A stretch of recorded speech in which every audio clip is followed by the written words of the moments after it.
Welcome to Talk in English.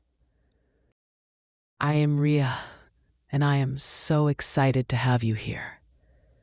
Do you want to improve your English speaking skills? Then this video is just for you. Today, I'm going to tell you a short and interesting story that you will really enjoy.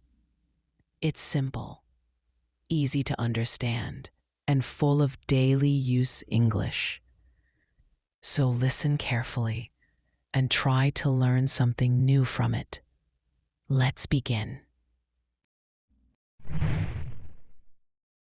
A hungry dog searched for food in the village.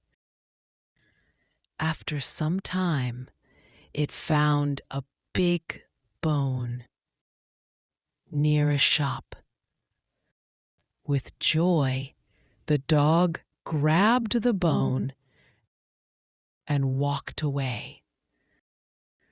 On the way home, it came to a small bridge. As it crossed, the dog looked into the river. It saw another dog holding a bone in the water. Greedy for more, the dog opened its mouth to bark. The bone slipped and fell into the river. Now it had nothing. The dog walked home silently, learning not to be greedy again.